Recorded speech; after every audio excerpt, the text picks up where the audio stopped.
Hello everybody and welcome back. I am the Pumpkin King, and in today's episode we're going to be continuing our playthrough of Jurassic World Evolution 2 with our showcase of the California park. This map is in the Sierra Nevada, the Yosemite Mountains, and we're going to be taking a tour of it today. So let's go ahead and drop into first person view and jump right in. Starting off at the top of the hill, going to come over here because the helipad is actually included in the vista. Yeah, take a look at that. I wanted to go with the DFW helipad because it's got the green helipad landing and because it really fills in with the mountains. And the focus of this park is I want to play with verticality. I wanted to think about how to make the mountains really sing to bring focus to these waterfalls that we have throughout the property. It is going to be quite an interesting experience. So I was playing around with different things that add verticality to the game. And I wanted to try and match the focus of the mountains. This is very much a park where the landscape plays a big part. Heading down the hill, of course, we have our obligatory bathroom, out in front of which I have these sort of awnings.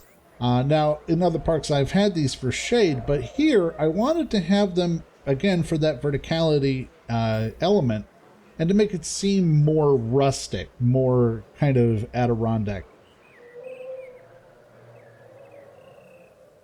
We'll head over here to the right. There's our emergency shelter here. And I went with these light posts, again, because they have this wood element. This wood and white is very kind of alpine. It has a sort of lodge feel to it. So I use that theme a lot. I had it for the viewing galleries as well. If we come into this viewing gallery and look into this enclosure here, may not actually see her right now, but we have an Indominus Rex inside here. I've got the Alpine Skin Indominus, and of course, as usual, I will have the skins at the end so that you can match color schemes if you want.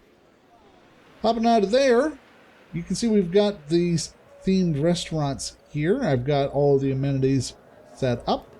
And I wanted to have, again, verticality, so to play with the mountain ranges, I not only matched the colors, but I also included these sort of triangular bits at the top here that mimic the slopes.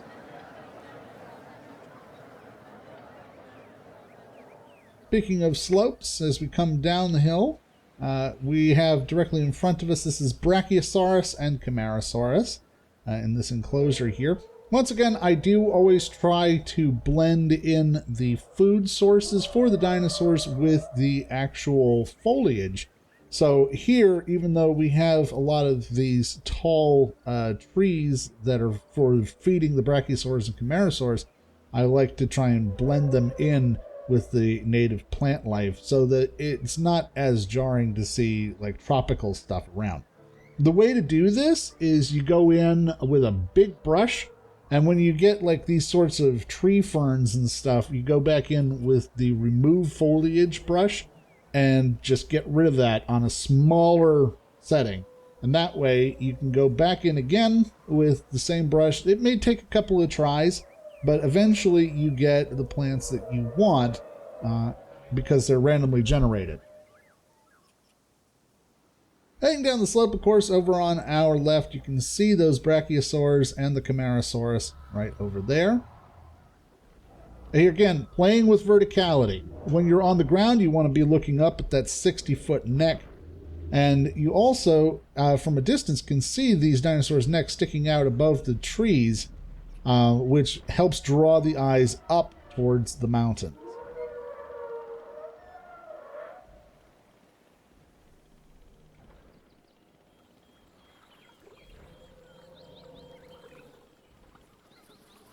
Of course, having lagoons and water sources near the fences makes it so that the sauropods and the dinosaurs have to come within viewing distance of the guests in order to be able to drink. And of course, from the top of the viewing tower, you get a good look at them. And here is what I was saying with you can see their necks sticking out above the tops of the trees. As per usual with these parks, I am trying to theme the dinosaurs based on what would be available in the area in terms of fossils. And also the dinosaur color schemes should match the theming of the entire park. As we zoom on over here down the hillside, we'll be going across the bridge in just a moment, but down this way, we have a little rest area here that's got a Spinosaurus skeleton, nice little fountain area. We've got a rock garden. And then down over here is where we've got our lower exhibit for the Indominus. The lower tower here and a viewing gallery there. And between these two, we have full coverage of the entire enclosure. But the reason that I wanted to come down here is so that if we go across this way, we can jump into these viewing galleries and get a good look at our lagoon. Now, as I have done in other parks, I incorporated the lagoon into a lake, a pre-existing lake. You have to kind of use your imagination here. This over here on the left is meant to be a bridge. We don't have the ability to do that in this game, but if it were, it would be able to travel with this lake running all the way underneath and then off into the distance that way. I did use some of the terrain paint, and one of the things I like about the Yosemite map is that we have access to snow, which I used to simulate white water, and I would paint the textures in places where the water can't be, so it makes it seem like the water is rushing, and from a distance it has a very good effect. Let's come around the corner and down the slope here. Get another view of our aquarium. These lagoons have the Kronosaurus site here, I believe. Yep. Let's see. Let's take our gamble. Are we going to be able to see one? I see one over there, but we probably won't see it in render distance.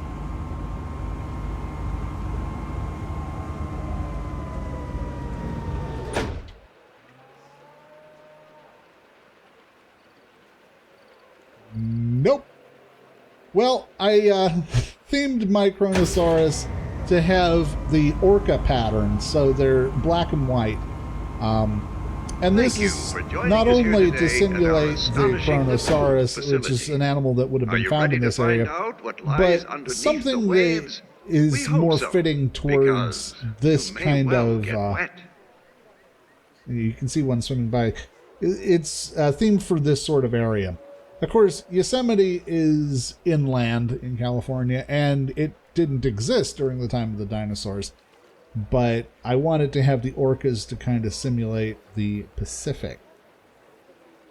So, Kronosaurus are kind of filling the niche of the orca. Heading back up the slope again,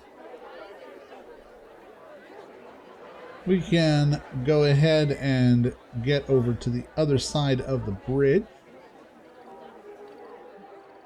We have two bridges in this area. There's one that goes this way, which leads over to the hatchery.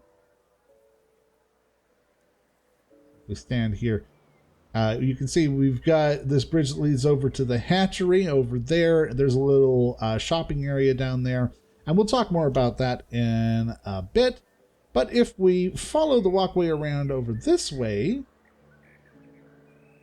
there's a bridge that goes across to the other side where we have the majority of our guests. For this park, I wanted to use these wide asphalt paths and the cheap paths as sort of a liner. You want to use the cheap paths as a liner because it allows you to get the closest with the terrain pieces, like rocks and stuff for decoration. Again, you have to imagine this is a bridge. So we're going across a bridge, and you can see there's the lake on either side here. And there's that white paint I was telling you about, the snow brush paint.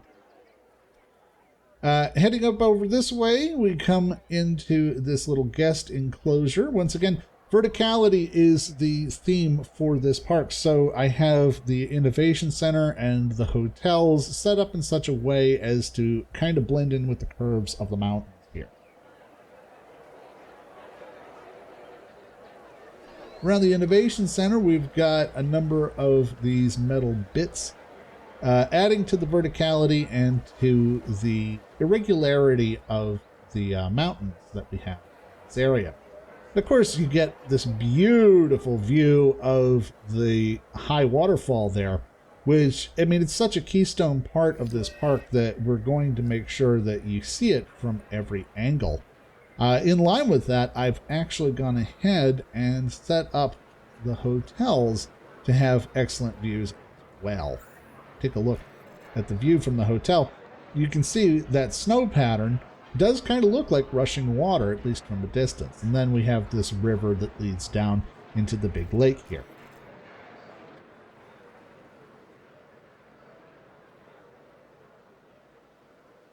Coming around the corner, we've got our emergency bunker. I've got all of these planters along the sides here with sort of a lagoon area in the middle here.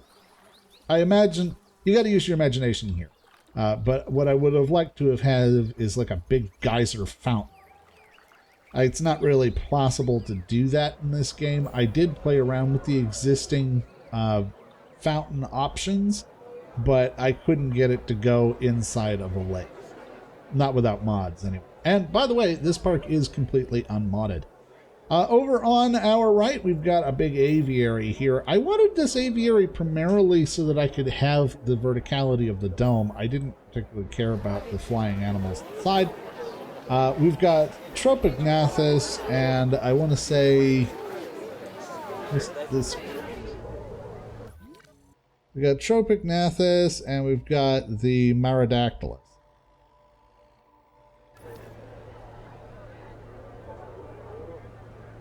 We've got a nice little seating area here.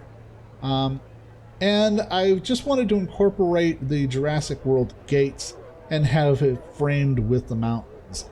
And all of these viewing galleries, of course, the big focus is the scenery, the landscape.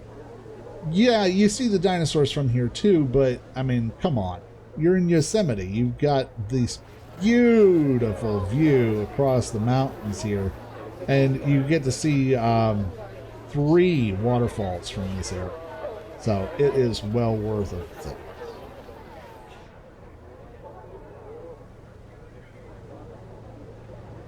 I do also have a DFW tour here. We can go ahead and do it quick.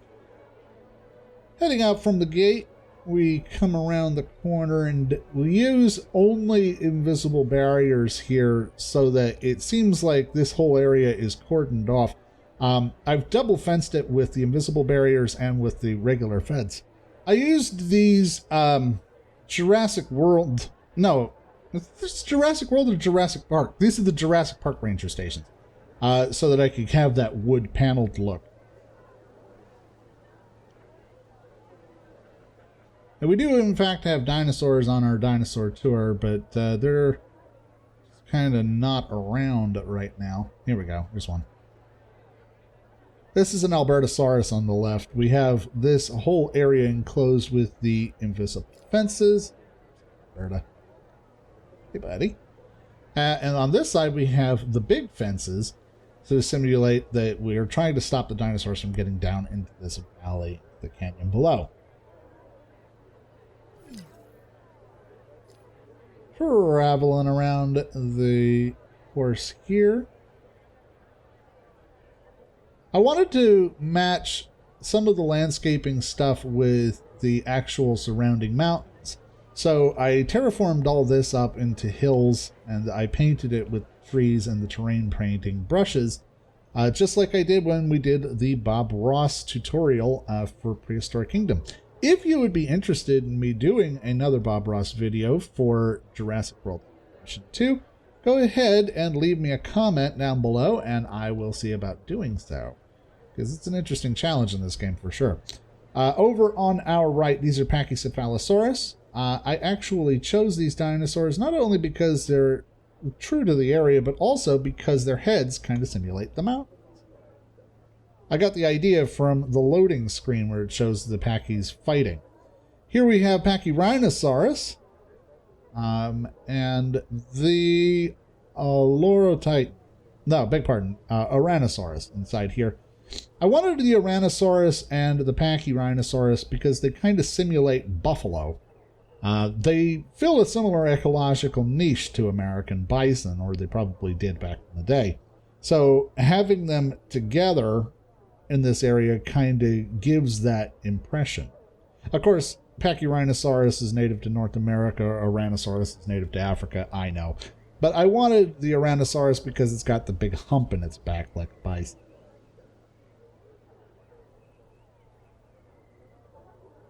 The road comes around this way and goes down through along the side of the canyon where we have our lake, and you get a good view of it there.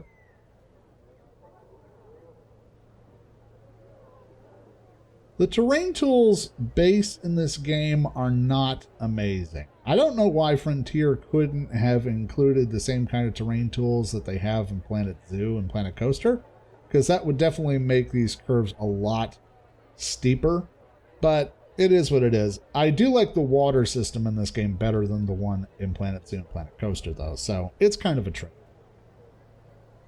And that is our Jurassic tour over here. We can get on the monorail, which will be able to take us to the other sections of the park, which is perfect time. They just arrived. Up from the monorail station, you get a good look at what I'm setting out here. So there's our seating area with the gates and the fences around the outside. I've been practicing working more with path designs. It's not my strongest suit, but I'm definitely trying to incorporate interesting path designs and layouts more, building more plazas and seating areas and that sort of thing. If you're interested in really excellent path design, I would strongly recommend watching Evolution Square. I'm subscribed to her channel, and she is fantastic at it.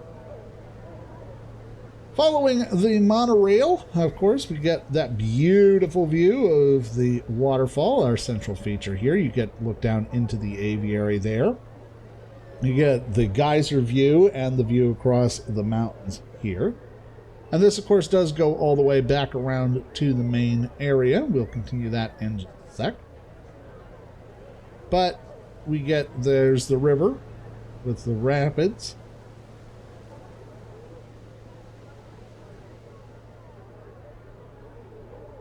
Okay, jump on down from here, and we'll go right across the street to the gyrosphere. We're going to drive our gyrospheres.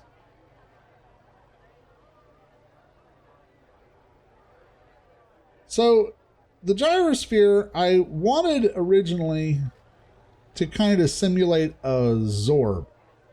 For those of you that remember the playthrough that we did for Isla Nublar in Jurassic World Evolution 1, you remember that I laid out a Zorbing course. And that was something that I thought would be really cool to integrate here as well. So we definitely did. It's on the other side of this ridge here to our right. But I figured, you know, why not put some dinosaurs in this time for extra added entertainment? So as we head along here over on our left, we're going to be coming into an enclosure in just a moment that has the Dryosaurus, the Homocephaly, and the Edmontosaurus inside.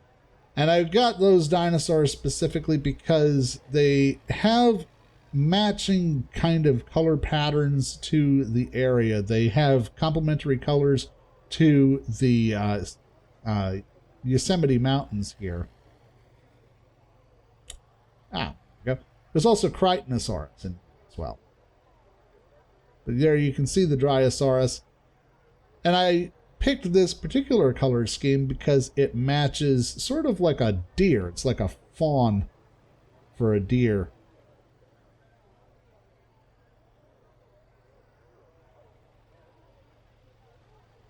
So You get to travel through this enclosure, you get to see some dinosaurs, and then we get to our absorbing course. This is where driving is a significantly better option than taking the actual guided tour, because it's a whole lot of nothing for the guided tour, but the driving part, you can actually ride the course. The secret when laying out a zorbing course like this is to have the bank turns and to think about how it runs downhill. This is actually a really good chance for me to practice some of the stuff that I've learned in the Planet Coaster, because this is the same principles as happen for an alpine. And down here at the bottom, we're going to go ahead and jump out. We have this little area here that is set up as a guest area for where you get out of the Zorb.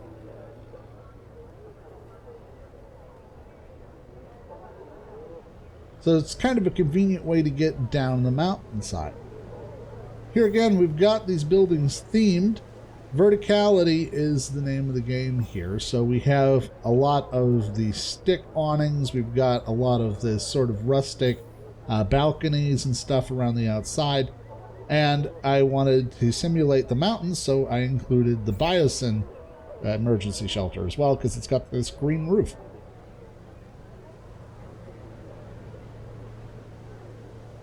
Here again, we get a view of the lagoon, and it's rushing downhill to the river system over there.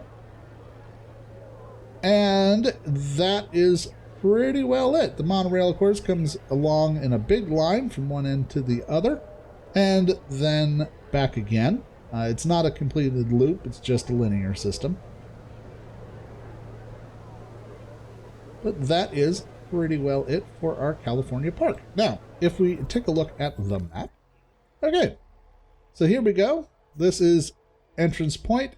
You come down, these plazas are terraced so that you can get a view across the mountains to see the Brachiochimerasaurs and the mountains over this way. We also, of course, have the Indominus over here on our right. You come across the bridge from the Brachiochimeras, and you get into this guest area where you've got the Innovation Center, the hotels, the Zorb ride, a few more amenities, and then we've got the aviary with our Tropiognathus and Marodactylus. We've got the Albertosaurus and Compsognathus in this big area here. We've got Pachycephalosaurus and Dracorex inside this enclosure here. And we've got Ouranosaurus and Pachyrhinosaurus inside this enclosure. Up at the top with the Zorbs, we have Critonosaurus, Homocephaly, Dryosaurus, and Edmontosaurus inside. And as per usual, we'll go ahead and take a look at all of the skin patterns. But until next time, I am the Pumpkin King, and I will see you next time.